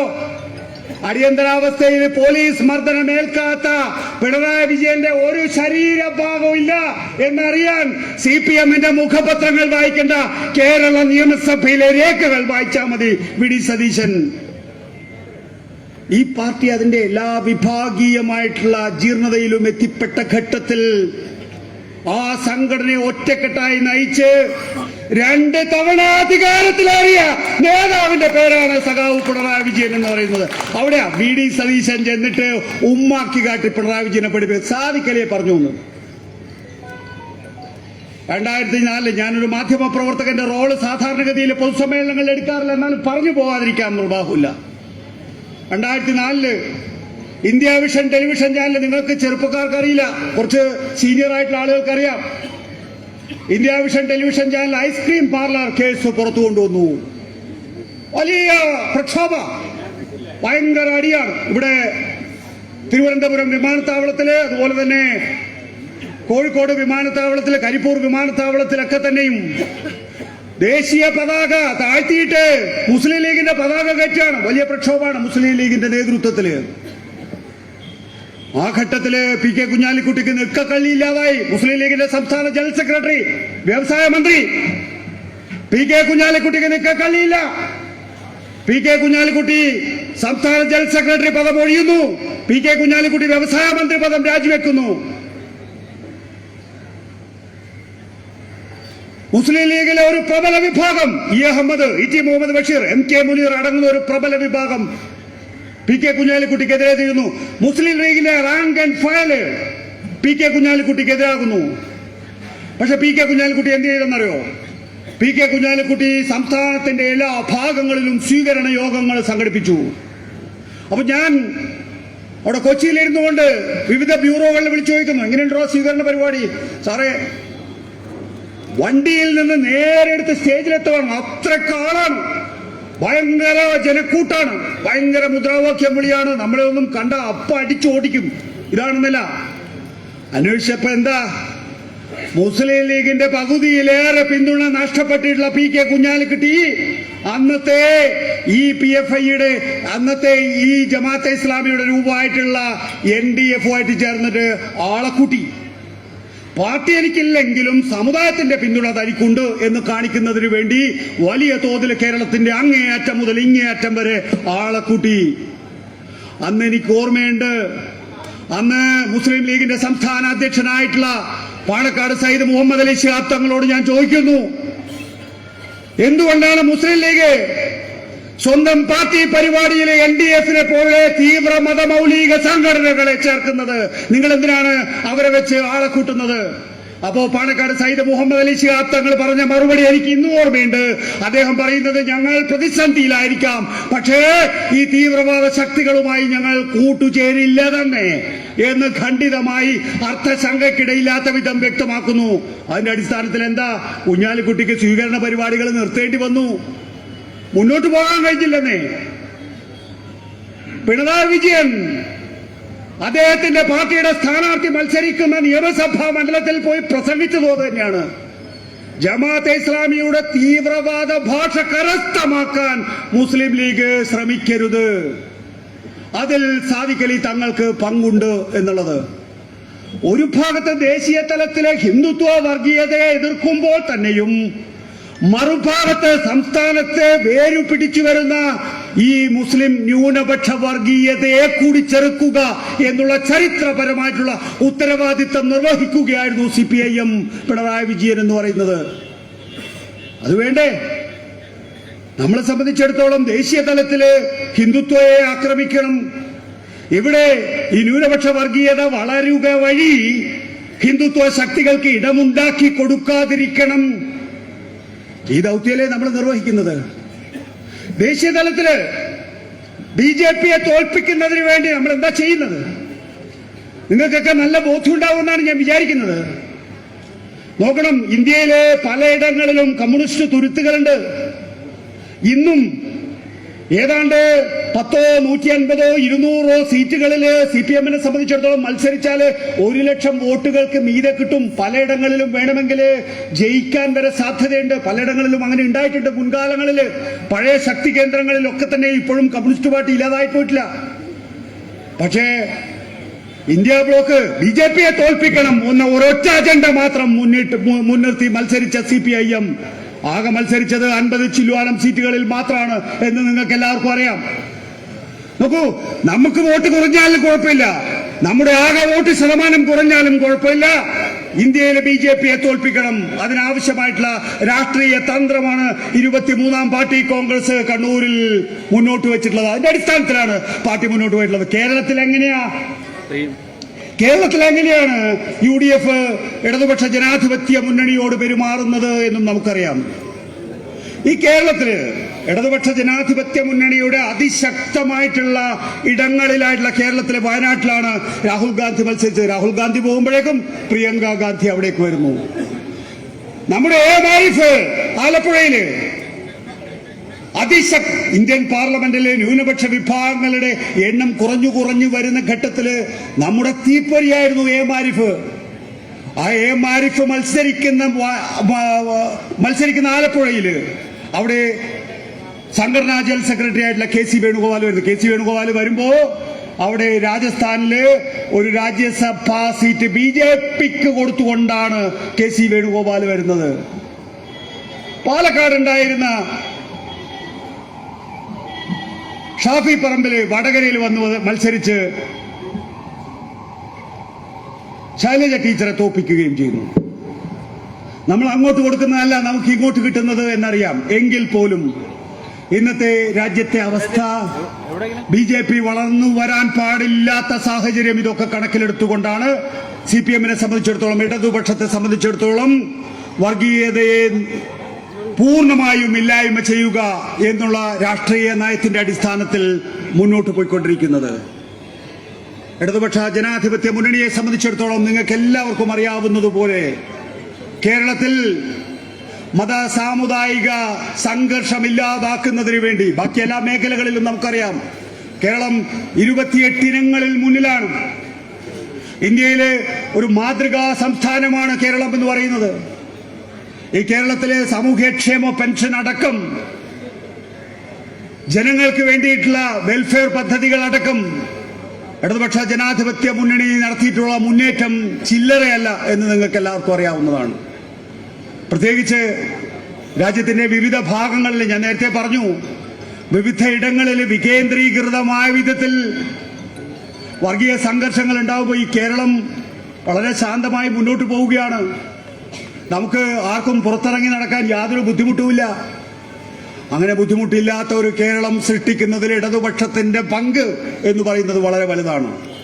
നേരത്തെ ഞാൻ പറഞ്ഞല്ലോ, മാറാട് കലാപത്തെക്കുറിച്ച് നിങ്ങൾക്ക് ഓർമ്മയുണ്ടാകും. മാറാട് കലാപ സമയത്ത് കഴിഞ്ഞ നിയമസഭയിൽ വന്നിട്ടുള്ള ചർച്ചയാണത്. മാറാട് കലാപ സമയത്ത് ഞാൻ ടെലിവിഷനിൽ കണ്ടത് ഇന്നും ഓർക്കുകയാണ്. ഞാൻ അന്ന് ഏഷ്യാനെറ്റിലാണ് മാറാട് കലാപം നടക്കുമ്പോൾ. മാറാട് കലാപ സമയത്ത് അന്ന് കലാപബാധിത പ്രദേശങ്ങൾ സന്ദർശിക്കാൻ വേണ്ടി AK ആന്റണി അദ്ദേഹത്തിന്റെ സഹപ്രവർത്തകനായിട്ടുള്ള PK കുഞ്ഞാലിക്കുട്ടിയെ കൊണ്ടുവന്നു. അപ്പോ കുമ്മനം രാജശേഖരൻ അവിടെ ഉണ്ടായിരുന്നു. ഹിന്ദു ഐക്യവേദിയുടെ സംസ്ഥാന കൺവീനറാണ് കുമ്മനം രാജശേഖരൻ. AK ആന്റണിയോട് പറഞ്ഞു, AK ആന്റണി ബാധിത പ്രദേശങ്ങൾ സന്ദർശിച്ചോളൂ, പക്ഷേ PK കുഞ്ഞാലിക്കുട്ടി പോകാൻ പറ്റില്ല എന്ന് പറഞ്ഞപ്പോൾ AK ആന്റണി PK കുഞ്ഞാലിക്കുട്ടിയെ ഗസ്റ്റ് ഹൗസിലേക്ക് തിരികെ പറഞ്ഞയച്ചു. തൊട്ടടുത്ത സന്ദർശനം പിണറായി വിജയന്റെയാണ്. CPM-ന്റെ സംസ്ഥാന സെക്രട്ടറിയാണ് സഖാവ് പിണറായി വിജയൻ. പിണറായി വിജയനോടൊപ്പം അന്ന് VKC മുഹമ്മദ് കോയയും അതുപോലെ തന്നെ എളമരം കരീമും ഉണ്ടായിരുന്നു. രണ്ടുപേരും കോഴിക്കോട് ജില്ലയിലെ ജനപ്രതിനിധികളാണ്. ഈ രണ്ട് ജനപ്രതിനിധികളെയും കൂട്ടിയിട്ടാണ് CPM-ന്റെ സംസ്ഥാന സെക്രട്ടറി ആയിട്ടുള്ള പിണറായി വിജയൻ പോയത്. കുമ്മനം വീണ്ടും തന്റെ ഉഗ്രശാസന പിണറായി വിജയൻ സംഘത്തിനോട്, പിണറായി വിജയൻ എളമരത്തിനെയും VKCയെയും ഗസ്റ്റ് ഹൗസിലേക്ക് അയക്കുകയല്ല ചെയ്തത്, മുമ്പിൽ നടത്തിയാണ് പിണറായി വിജയൻ മാറാട് കലാപബാധിത പ്രദേശങ്ങൾ സന്ദർശിച്ചത്. ചങ്കൂറ്റം വേണം. രാഷ്ട്രീയ പ്രവർത്തനമാണ് നിങ്ങൾ നടത്തുന്നത്. നിങ്ങൾക്ക് കറകളഞ്ഞ മതേതര ഭാവം മനസ്സിലുണ്ടെങ്കിൽ നിങ്ങൾ ഇച്ഛാശക്തിയോടാണ് മുന്നോട്ട് പോകുന്നതെങ്കിൽ ഒരു സംഘപരിവാറുകാരനും നിങ്ങളുടെ വഴി തടയാനാകില്ല. പിണറായി വിജയൻ തെളിയിച്ചു കൊടുത്തത് അതാണ്. 1925 RSS നാഗ്പൂരിൽ ഉണ്ടാക്കിയപ്പോ അവര് RSSന്റെ രണ്ടാം ഘടകം ഉണ്ടാക്കാൻ തീരുമാനിച്ചിട്ടുള്ളത് ഉത്തരേന്ത്യൻ സംസ്ഥാനങ്ങളിലല്ല, ഈ കേരളത്തിലെ തലശ്ശേരിയിലാണ്. തലശ്ശേരിയിൽ എന്താ കാരണം? RSS അതിന്റെ 3 ശത്രുക്കളായി കാണുന്നത് വി ഓർ അവർ നേഷൻഹുഡ് എന്ന MS ഗോൾവാൾക്കറിന്റെ പുസ്തകം നമ്മളെല്ലാം വായിച്ചിട്ടുണ്ട്. വിചാരധാര നമ്മളെല്ലാവരും വായിച്ചിട്ടുണ്ട്. അതിൽ ഖണ്ഡിതമായി പറയുന്നുണ്ട് 3 ശത്രുക്കളാണ് RSSനെ സംബന്ധിച്ചിടത്തോളം. 1 മുസ്ലിങ്ങൾ, 2 ക്രിസ്ത്യാനികൾ, 3 കമ്മ്യൂണിസ്റ്റുകൾ. തലശ്ശേരിയിൽ ഇത് 3 ഉണ്ട്. തലശ്ശേരിയിലെ മുസ്ലിങ്ങളുണ്ട്, ക്രിസ്ത്യൻ മിഷണറിമാരുണ്ട്, കമ്മ്യൂണിസ്റ്റുകളും ഉണ്ട്. എന്നാ പിന്നെ ആദ്യത്തെ പരീക്ഷണശാല തലശ്ശേരിയാക്കി കളയാം എന്നാണ്. പ്രിയപ്പെട്ട സഹാക്കളെ, സുഹൃത്തുക്കളെ, ശരിയാണ്. കേരളത്തിലെ RSSന് ഏറ്റവും കൂടുതൽ ശാഖയുള്ളത്, ഇന്ത്യയിലെ RSSന് ഏറ്റവും ശാഖയുള്ളത് കേരളത്തിലാകാം. പക്ഷേ കേരളത്തിലാകമാനം പച്ച പിടിക്കാൻ RSSന് അനുവാദം കൊടുക്കാതിരിക്കുന്നതിന്റെ കാരണക്കാരെന്ന് പറയുന്നത് കേരളത്തിലെ CPM ആണ്, ഇടതുപക്ഷ ജനാധിപത്യ മുന്നണിയാണ്. ഒരു സംശയമില്ല അക്കാര്യത്തില്. അതുകൊണ്ട് എന്താ, ഈ നാട്ടില് മുണ്ടു മുറുക്കി നടക്കാൻ കഴിയും. ഈ നാട്ടില് ഹിന്ദുക്കളെ പോലെ മുസ്ലിങ്ങൾക്കും ക്രിസ്ത്യാനികൾക്കും തോളോട് തോൾ ചേർന്ന് ജീവിക്കാൻ സാധിക്കും. ഏത് നട്ടപ്പാതിരക്കും ആർക്കും പുറത്തിറങ്ങാൻ സാധിക്കും. അമ്മമാർക്ക്, പെങ്ങന്മാർക്ക്, ആർക്ക് വേണമെങ്കിലും പുറത്തിറങ്ങാൻ സാധിക്കും. അതാണോ ഈ രാജ്യത്തിന്റെ മറ്റു ഭാഗങ്ങളിലുള്ള അവസ്ഥ? ഞാൻ നേരത്തെ പറഞ്ഞു, ബാബറി മസ്ജിദിന്റെ തകർച്ചയോടുകൂടി രാജ്യത്തെ പ്രത്യേകിച്ച് ഉത്തരേന്ത്യൻ സംസ്ഥാനങ്ങളിൽ വർഗീയമായി ധ്രുവീകരിക്കപ്പെട്ടത്, കലാപങ്ങൾ ഉണ്ടായിട്ടുള്ളത്. അതിനുശേഷം 2002 ഗുജറാത്ത് കലാപം ഉണ്ടാവുകയാണ്. ഞാൻ അന്ന് ഏഷ്യാനെറ്റിന്റെ ഡൽഹി പ്രതിനിധിയാ. അതുകൂടെ പറഞ്ഞ് ഞാൻ അവസാനിപ്പിച്ചോളാം. ഗുജറാത്തിൽ പോകുന്നു, റിപ്പോർട്ട് ചെയ്യാനാ പോകുന്നത്. ഞാൻ 1998 BJPയുടെ ബീറ്റ് കൈകാര്യം ചെയ്യുന്ന പ്രതിനിധിയായിട്ട് ഡൽഹിയിൽ ഒരു മാധ്യമ പ്രവർത്തകനായി, ഏഷ്യാനെറ്റിന്റെ മാധ്യമ പ്രവർത്തകനായി വന്ന അവിടെ വന്നപ്പോ എന്താ സ്ഥിതി എന്നറിയാമോ? നരേന്ദ്രമോദിയാണ് അവിടെ സംഘടനാ ജനറൽ സെക്രട്ടറി. നമുക്ക് എല്ലാ ദിവസവും കാണാം. നരേന്ദ്രമോദിയെ കടന്നാണ് നമ്മൾ വാർത്താ സമ്മേളനങ്ങൾക്ക് അല്ലെങ്കിൽ BJP ഓഫീസിലേക്ക്, അശോക റോഡിലുള്ള BJP ഓഫീസിലേക്ക് കയറി പോവുക. പക്ഷെ ഒരു സുപ്രഭാതത്തിൽ 2001 കച്ച് ഭൂകമ്പം ഉണ്ടാവുന്നു. കച്ച് ഭൂകമ്പം ഗുജറാത്തിനെ ഇടിച്ചു പൊളിച്ചു കളഞ്ഞു. ആകെ അന്ന് BJPക്ക് ഒരു സംസ്ഥാനമേ ഉള്ളൂ. AB വാജ്പേയി കേന്ദ്രസ്ഥം ഭരിക്കുന്നുണ്ടെങ്കിൽ പോലും BJPക്ക് ഗുജറാത്തും അങ്ങനെ ചില്ലറ സംസ്ഥാനങ്ങളും മാത്രമേ ഉള്ളൂ. ഈ രാജ്യത്തിന്റെ എല്ലായിടങ്ങളിലും BJPയുടെ ഒരു സാന്നിധ്യം പോലും ഇല്ല. കച്ച് ഭൂകമ്പം കേശുഭായ് പട്ടേലിന് കൈകാര്യം ചെയ്യാൻ പറ്റുന്നില്ല, രക്ഷാപ്രവർത്തനം നടത്താൻ പറ്റുന്നില്ല, ദുരിതാശ്വാസ പ്രവർത്തനം നടത്താൻ പറ്റുന്നില്ല, പുനരധിവാസ പ്രവർത്തനം നടത്താൻ പറ്റുന്നില്ല. ഉടനെ LK അദ്വാനി കേശുഭായ് പട്ടേലിനെ മാറ്റി നരേന്ദ്രമോദിയെ ഗുജറാത്തിന്റെ മുഖ്യമന്ത്രിയാക്കുന്നു. നരേന്ദ്രമോദി ഡൽഹിയിൽ നിന്ന് അഹമ്മദാബാദിലേക്ക് പ്രത്യേക വിമാനം കയറി അവിടെ ഇറങ്ങുന്നു. നരേന്ദ്രമോദിയെ സംബന്ധിച്ചിടത്തോളം കേശുഭായ് പട്ടേലിന് ചെയ്യാൻ കഴിയാത്തതൊന്നും നരേന്ദ്രമോദിക്കും ചെയ്യാൻ കഴിയുന്നില്ല. ഭരണവിരുദ്ധ വികാരം ആഞ്ഞടിച്ചുകൊണ്ടിരിക്കുകയാണ്. ഗുജറാത്തിലെ ഒന്നും സംഭവിക്കുന്നില്ല എന്നുള്ള തോന്നല് അടുത്ത തെരഞ്ഞെടുപ്പില് BJP ഇല്ലാതാകും എന്നുള്ള തോന്നലുണ്ടാകുന്നു. അതിനെ തുടർന്നാണ് ഗോദ്ര സംഭവം ഉണ്ടാകുന്നത്. ഗോദ്ര എങ്ങനെ ഉണ്ടായി എന്നത് സംബന്ധിച്ച് നമ്മൾ എത്ര പേര് വിലയിരുത്തിയിട്ടുണ്ട്? ഇന്ത്യൻ ജുഡീഷ്യറി പോലും അത് ശരിയാവണം വിലയിരുത്തിയിട്ടുണ്ടോ?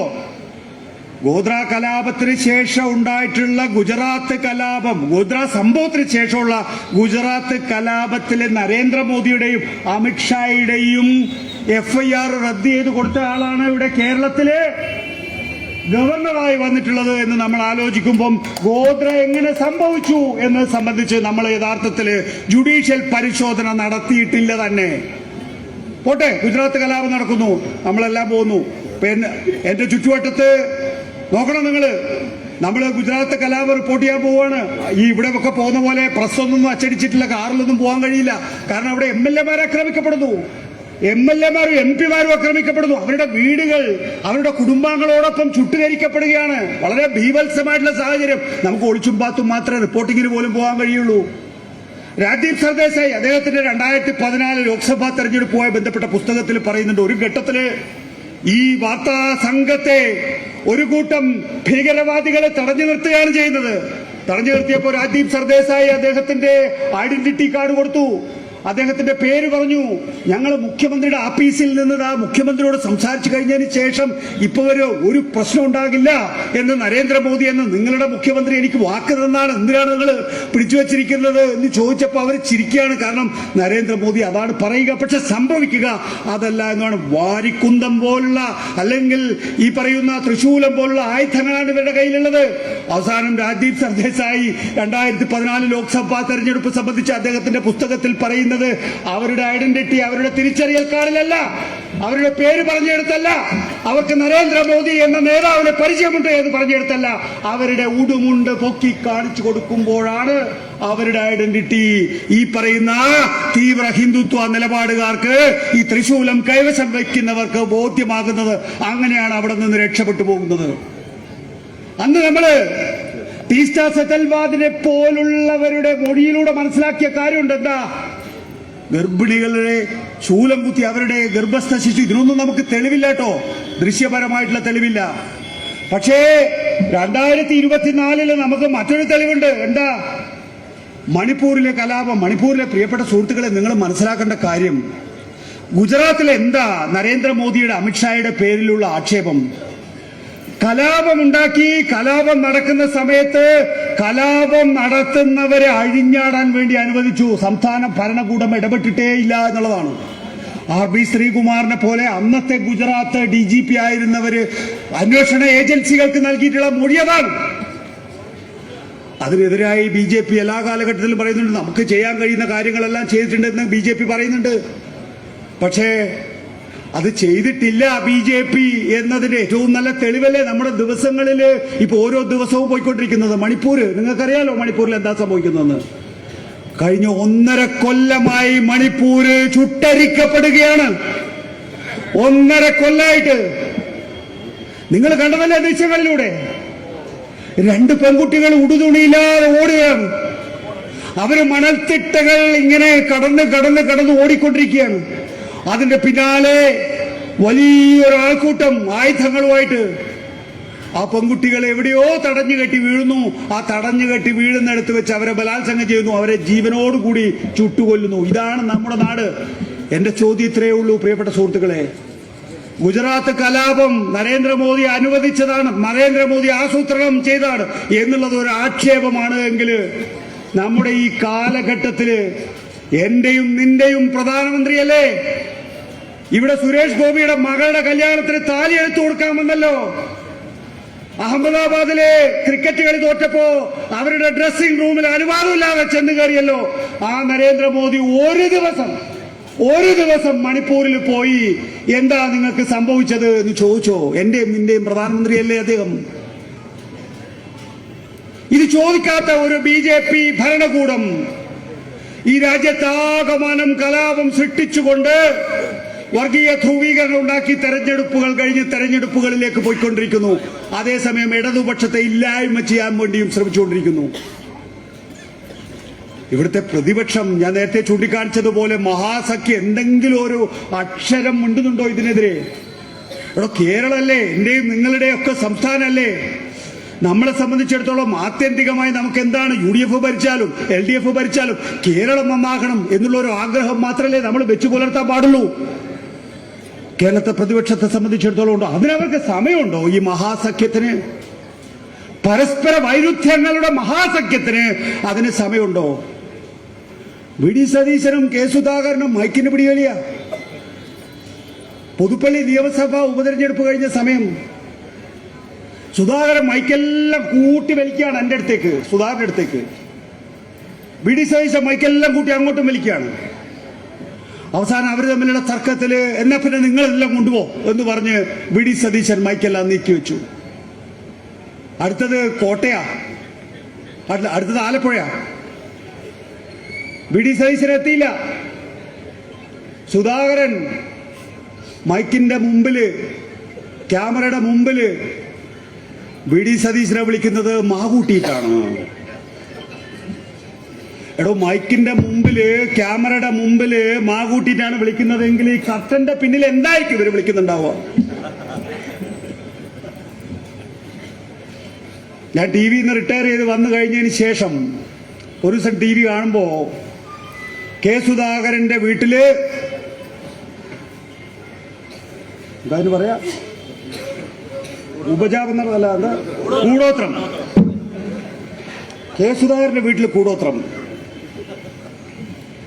K സുധാകരൻ രാജ്മോഹൻ ഉണ്ണിത്താനാണ് കൂടോത്രം സാധനങ്ങൾ എടുത്തു കൊടുക്കുന്നത്. കൈ എടുത്തു കൊടുക്കുകയാണ്, കൈയുടെ രൂപം എടുത്തു കൊടുക്കുകയാണ്. ഇതൊക്കെ ഒരു നമ്മൾ വിശ്വസിക്കുന്ന കാലഘട്ടമാണെന്ന് ആലോചിക്കണം. നമ്മൾ ഏത് കാലത്താണ് ജീവിക്കുന്ന? KPC പ്രസിഡന്റ് സ്ഥാനത്തൊക്കെ ആരൊക്കെ ഇരുന്നാണ് അല്ലേ, ആരൊക്കെ ഇരുന്നാണ്? ഒരു KPC പ്രസിഡന്റ് വിശ്വസിക്കുകയാണ് ഒരു കൈയുടെ രൂപം വന്നാല്, കൈയുടെ രൂപം K സുധാകരൻ പറയാ രാജ്മോഹൻ ഉണ്ണിത്താൻ എന്ന MP ആണ് കൈയുടെ രൂപം എടുത്തു കൊടുക്കുന്നത്. പറയാണ് അതിനുശേഷം എന്റെ കൈ അങ്ങോട്ട് ശരിയാവുന്നില്ല, അത് തളർന്നു പോയ പോലെ ഉണ്ടെന്നാണ്. കാലിന്റെ രൂപം എടുക്കുമ്പോൾ പറയാണ് വലത്തേക്കാൽ മുമ്പോട്ട് നോക്കുമ്പോൾ ഇടത്തേക്കാൽ പിമ്പോട്ട് പോവാണ്. തലയുടെ രൂപം എടുക്കുമ്പോൾ പറയാണ് എന്റെ തല പോകാത്ത ഭാഗ്യം. എടാ സുധാകരൻ, നീയല്ലേ പറഞ്ഞത് നിന്റെ തലയെടുക്കാൻ കേരളത്തിലെ CPM-കാര് നിന്റെ പിന്നാലെ നടക്കണം. നിന്റെ തലയെടുക്കാൻ നിന്റെ പാർട്ടിക്കാർ തന്നെയാണ് നിന്റെ പിന്നിൽ നടക്കുന്നത്. ഈ കൂടോത്രം തെളിച്ച് കൂടോത്രത്തിന് വിശ്വാസം വന്നു. എനിക്ക് കൂടോത്രത്തിന് വിശ്വാസം വന്നു. കാരണം സുധാകരൻ തന്നെ പറയല്ലേ, സുധാകരന്റെ നാവ് കൊണ്ട് തന്നെ പറയല്ലേ, ഈ കൂടോത്രം പറയിപ്പിച്ചില്ലേ സുധാകരന്റെ തലയെടുക്കാൻ വേണ്ടി സുധാകരന്റെ പാർട്ടിക്കാർ സുധാകരന്റെ പിന്നാലെ നടക്കുകയാണ് എന്ന്. എന്തൊരു ജാള്യതയാണ്. ഈ പെയിന്റ് അടിച്ച മുട്ടയില്ലേ, പെയിന്റ് അടിച്ച മുട്ട, അത് സുധാകരന്റെ കണ്ണൂരിലെ വീട്ടിലും ഇന്ദിരാഭവനിലെ സുധാകരന്റെ കസേരന്റെ അടിയിൽ മാത്രമല്ല വിമാനം പിടിച്ച് ഡൽഹിയിൽ പോയിരിക്കുകയാണ്. പെയിന്റ് അടിച്ച മുട്ട. കസ്റ്റംസുകാർ എന്ത് വിചാരിച്ചിട്ടുണ്ട്, ഇതെന്താ സാധനം വിചാരിച്ചിട്ടുണ്ടാവില്ലേ? പെയിന്റ് അടിച്ച മുട്ട ഡൽഹിയിൽ പോവാ. എന്തിനാണെന്നറിയോ? സുധാകരന്റെ ക്വാർട്ടേഴ്സിൽ. ആർക്കും ഒരു സംശയമില്ല കേട്ടോ അത് ആര് ചെയ്തു എന്നുള്ളത്. BJP-ക്കാർ ചെയ്തു എന്ന് പോലും ആരും ആക്ഷേപം പറഞ്ഞിട്ടില്ല. അത് നമ്മളെ പാർട്ടിക്കാരെന്നെ എന്ന് അവർ ഉറപ്പിച്ചു, അവർ തമ്മിൽ തീർപ്പാക്കി. അപ്പൊ മുൻ KPC പ്രസിഡന്റ് VM സുധീരൻ പറയാം, എന്റെ വീട്ടിലെ 8 തവണ ഞാനിത് കണ്ടിട്ടുണ്ട് എന്ന് പറയാം. ഇതാണ് ആ പാർട്ടി. പരസ്പരം മാ കൂട്ടി അഭിസംബോധന ചെയ്യുന്ന, സകല വർഗീയ കക്ഷികളെയും ഒരേ കുടക്കീഴിൽ അണിനിരത്തുന്ന, മഞ്ഞ പത്രക്കാരെയും നീലപത്രക്കാരെയും ഒപ്പം കൊണ്ട് നടക്കുന്ന വൃത്തികെട്ട വർഗമായി UDF-ന്റെ നേതൃത്വത്തിലുള്ള ഈ മഹാസഖ്യം മാറി എന്ന് പറയാൻ ജാള്യതയുണ്ട് പ്രിയപ്പെട്ട സുഹൃത്തുക്കളെ. ഇടതുപക്ഷം അതിന്റെ എല്ലാ കരുത്തോടുകൂടിയും മുന്നോട്ട് പോവുകയാണ്. അതുകൊണ്ടാണ് ദാ നോക്കൂ, ഈ ഏരിയ സമ്മേളനം വലിയ പൊട്ടിത്തെറി എന്നൊക്കെയാണ് മാധ്യമ വാർത്തകൾ. നിങ്ങൾക്ക് എല്ലാവർക്കും അറിയാം, 38,646 ബ്രാഞ്ച് കമ്മിറ്റികൾ, ബ്രാഞ്ച് സമ്മേളനങ്ങള്, 2,444 ലോക്കൽ സമ്മേളനങ്ങള്, 210 ഏരിയ സമ്മേളനങ്ങള്. അതില് ചിലപ്പോ 2 or 3 എണ്ണങ്ങളിൽ അപശബ്ദമുണ്ടായിട്ടുണ്ടാകാം. ആ അപശബ്ദം നിങ്ങൾ റിപ്പോർട്ട് ചെയ്യുന്നതിലൂടെ 38,464 ബ്രാഞ്ച് സമ്മേളനങ്ങളും 2,444 ലോക്കൽ സമ്മേളനങ്ങളും 210 ഏരിയ സമ്മേളനങ്ങളും വിജയകരമായിട്ടാണ് ഈ പൂർത്തിയാക്കിയത് എന്നതിന്റെ റിപ്പോർട്ടിംഗ് കൂടിയാണത്. ടെലിവിഷൻകാരോട്, മാധ്യമപ്രവർത്തകരോട് കൂടി ഞാൻ പറയുകയാണ്, ഒരു സീനിയർ മാധ്യമപ്രവർത്തകൻ എന്നുള്ള നിലയിൽ നിങ്ങൾ യഥാർത്ഥത്തിൽ റിപ്പോർട്ട് ചെയ്തിരിക്കുന്നത്, ഒരിക്കൽ കൂടി പറയാം, 38,464 ബ്രാഞ്ച് സമ്മേളനങ്ങൾ വിജയകരമായി നടന്നു എന്നാണ്. 2,444 ലോക്കൽ സമ്മേളനങ്ങൾ വിജയകരമായി നടന്നു എന്നാണ്. 210 ഏരിയ സമ്മേളനങ്ങളിലാണ് ചില 1 or 2 ഇടങ്ങളിൽ നിങ്ങൾ അപഭ്രംശങ്ങൾ ചൂണ്ടിക്കാണിച്ചു. അതൊക്കെ പരിഹരിക്കാൻ ഈ പാർട്ടി ജീവനുള്ള പാർട്ടിയാണ്. അതൊക്കെ നിസ്സാര മണിക്കൂറുകൾ കൊണ്ട്, ദിവസങ്ങൾ കൊണ്ട് പരിഹരിച്ച് മുന്നോട്ട് പോകും. കാരണം ഇത് വി ജോയിയുടെയോ MP നികേഷ് കുമാറിന്റെയോ അച്ഛന്റെ പാർട്ടി അല്ല, കുടുംബത്തിന്റെ. ആ വി ജോയിയുടെ അച്ഛൻ ഇവിടെ സംസ്ഥാന സെക്രട്ടറി ആയതുകൊണ്ടോ ജില്ലാ സെക്രട്ടറി ആയതുകൊണ്ടല്ലോ വി ജോയി ഇവിടെ ജില്ലാ സെക്രട്ടറി ആകുന്നത്. വി ജോയ് കഴിഞ്ഞാൽ നിങ്ങളിൽ ഒരാളാണ് ഈ വി ജോയിയുടെ കസേരയിൽ ഇരിക്കേണ്ടത്. നിങ്ങളിൽ ഒരാൾ. അങ്ങനെ നിങ്ങളിൽ ഒരാൾ ഇരിക്കുമ്പോ നിങ്ങൾക്കാണ് ഞാൻ മുദ്രാവാക്യം വിളിക്കുക. പ്രിയപ്പെട്ട സുഹൃത്തുക്കളെ, അങ്ങനെ ഒരു കമ്മ്യൂണിസ്റ്റ് പാർട്ടി നോക്കൂ, ഇന്ത്യയിൽ മറ്റേത് പാർട്ടി ഉണ്ടോ ഇങ്ങനെ? മറ്റേത് പാർട്ടിയുണ്ട്? അച്ഛൻ കഴിഞ്ഞ മകൻ, അല്ലെങ്കിൽ മതം, അല്ലാത്തൊരു പാർട്ടിയുടെ പേര് ഇപ്പൊ പറ, ഞാൻ സമ്മതിച്ചുതരാം. അച്ഛൻ കഴിഞ്ഞ മകൻ, അല്ലെങ്കിൽ അമ്മ കഴിഞ്ഞ മകൾ, അല്ലെ മരുമകൻ, മതം, RSS, ജമാഅത്തെ ഇസ്ലാമി, ഇമാതിരി സംവിധാനങ്ങളല്ലേ പുതിയ നേതൃത്വത്തെ തീരുമാനിക്കുന്നത്. ഇവിടെ ഈ കേരളം എന്ന് പറയുന്ന കൊച്ചു സംസ്ഥാനത്താണ് നേരത്തെ പറഞ്ഞ പാർട്ടി സമ്മേളനങ്ങൾ നടന്നിട്ടുള്ളത്. അതിന്റെ അപഭ്രംശങ്ങളിൽ ചില എതിർപ്പുകൾ സ്വാഭാവികമാണ്, മനുഷ്യ ജന്മങ്ങളാണ്. എന്നെ സംബന്ധിച്ചിടത്തോളം എനിക്ക് ദുർമേധസ് കൂടിയ അടിച്ച് പുറത്താക്കേണ്ട ആളുകളാണ് നിങ്ങൾ. എന്റെ ദുർമേധസ് അടിച്ച് പുറത്താക്കേണ്ട ആളുകളാണ് നിങ്ങൾ. അത് നമുക്ക് സാധിക്കുന്നില്ലെങ്കിൽ കമ്മ്യൂണിസ്റ്റ് പാർട്ടി എന്ന് പറഞ്ഞിട്ട് എന്താ കാര്യം? നമുക്ക് ഒറ്റക്കെട്ടായി മുന്നോട്ട് പോകണം പ്രിയപ്പെട്ട സുഹൃത്തുക്കളെ. കാരണം ഈ നാട്ടിലെ ജനാധിപത്യം, ഈ നാട്ടിലെ മതേതരത്വം നമ്മുടെ ഉത്തരവാദിത്തമാണ്. അടുത്ത തലമുറ, നമ്മുടെ അമ്മ പെങ്ങന്മാരുടെ മക്കള്, നമ്മുടെ മക്കള്, കുട്ടികൾ ഇരിക്കുന്നുണ്ട്. അവരുടെ ഭാവി കൂടി പരിശോധിച്ച് അവരുടെ ഭാവി സുരക്ഷിതമാക്കി മുന്നോട്ട് പോകാനുള്ള ഉത്തരവാദിത്തം, രാഷ്ട്രീയ ഉത്തരവാദിത്തം നമ്മളിലാണ്. അതുകൊണ്ടാണ് 24ാം പാർട്ടി കോൺഗ്രസ് 303-ൽ നിന്ന് 240-ലേക്ക് എങ്ങനെ എത്തിച്ചോ, ആ 240-ൽ നിന്ന് BJP അധികാരത്തിൽ നിന്ന് തൂത്തെറിയുന്ന വിധത്തില് ഇവിടുത്തെ മഹാസഖ്യം, മഴവിൽ സഖ്യം, ജമാഅത്തെ ഇസ്ലാമിയും RSSും ചേർന്ന, മഞ്ഞപ്പത്രക്കാരും നീലപ്പത്രക്കാരും ചേർന്ന ഈ മഹാസഖ്യത്തെ ഇല്ലായ്മ ചെയ്തുകൊണ്ട് കേരളത്തിന്റെ തനത് സ്വഭാവത്തിലേക്ക് തിരികെ എത്തിക്കുന്നതിന് അല്ലെങ്കിൽ മുന്നോട്ട് നടത്തുന്നതിന് ഇടതുപക്ഷ ജനാധിപത്യ മുന്നണിയുടെ പങ്കാളിത്തം, CPIMന്റെ പങ്കാളിത്തം അനിവാര്യമാണ്. ഒരു കാര്യം കൂടി പറഞ്ഞ് ഞാൻ അവസാനിപ്പിക്കാം. ഞാൻ നേരത്തെ അന്തർദേശീയ തലത്തിൽ പറഞ്ഞല്ലോ, നമുക്ക് പലയിടങ്ങളിലും തീവ്ര വലതുപക്ഷവാദമുണ്ട്. പക്ഷെ തൊട്ടടുത്ത സംസ്ഥാനമായിട്ടുള്ള ശ്രീലങ്ക നിങ്ങൾക്ക് എല്ലാവർക്കും അറിയാം. അവിടെ മാർക്സിസ്റ്റ് ലെനിനിസ്റ്റ് പാർട്ടിയായിട്ടുള്ള ജനതാ വിമുക്തി പെരുമനയാണ് അധികാരത്തിലേറിയിട്ടുള്ളത്. 1965 ഉണ്ടാക്കിയിട്ടുള്ള പാർട്ടി, 1965 ഉണ്ടാക്കിയ പാർട്ടി വ്യത്യസ്തങ്ങളായിട്ടുള്ള ആഭ്യന്തര യുദ്ധം അടക്കമുള്ള നിരവധി പ്രശ്നങ്ങളിലൂടെ കടന്നു വന്ന പാർട്ടിയാണത്. ഇന്ന് പ്രസിഡന്റ് തെരഞ്ഞെടുപ്പ് വരുമ്പോൾ 51% വോട്ട് രേഖപ്പെടുത്തിയ ആ ജനങ്ങള് ഈ മുതലാളിത്ത പാർട്ടികളെ അടിച്ചു പുറത്താക്കി, ചാണകവെള്ളം തെളിച്ച് അടിച്ചു പുറത്താക്കി ഈ ജനതാ വിമുക്തി പെരുമനയുടെ അനുരാഗ് ദിസനായകയാണ് പ്രസിഡന്റാക്കിയത്. പിന്നീട് വന്ന പാർലമെന്റ് തെരഞ്ഞെടുപ്പിൽ 3-2 ഭൂരിപക്ഷത്തോടു കൂടിയാണ് ശ്രീലങ്കയിൽ അനുരാഗ് ദിസനായകയുടെ ഈ പാർട്ടിയെ, JVP എന്ന പാർട്ടിയെ അധികാരത്തിൽ എത്തിച്ചിട്ടുള്ളത്. നമുക്കന്യമല്ല. നോക്കൂ, ഇന്ത്യൻ സ്വാതന്ത്ര്യ സമര കാലഘട്ടത്തില് കമ്മ്യൂണിസ്റ്റുകാരും സോഷ്യലിസ്റ്റുകളും മാത്രമേ ദേശീയവാദികളോടൊപ്പം ഉണ്ടായിരുന്നുള്ളൂ. ഈ BJPയും ഈ പറയുന്ന സംഘപരിവാറും ജനസംഘവും ഒന്നും അന്നുണ്ടായിരുന്നില്ല എന്ന് നിങ്ങൾക്ക് എല്ലാവർക്കും അറിയാം. എന്നല്ലെങ്കിൽ നാളെ നോക്കൂ, 3% നിന്ന് എങ്ങനെയാണോ ശ്രീലങ്കയില് അനുരാഗ് ദിസനായകയുടെ JVP അധികാരത്തിൽ വന്നത്, അതുപോലെ ഒരു ഫിനിക്സ് പക്ഷിയെപ്പോലെ ഇന്ത്യൻ കമ്മ്യൂണിസ്റ്റ് പാർട്ടികള് ഇന്ത്യൻ ദേശീയ തലത്തിൽ പോലും അധികാരത്തിലെത്തും. ഏറ്റവും വലിയ പാർട്ടിയായി വരും. അതിനുള്ള തുടക്കമായി, അതിനുള്ള മുന്നേറ്റമായി 24ാം പാർട്ടി കോൺഗ്രസ് മാറട്ടെ. മംഗലപുരം ഏരിയ സമ്മേളനം സിന്ദാബാദ്.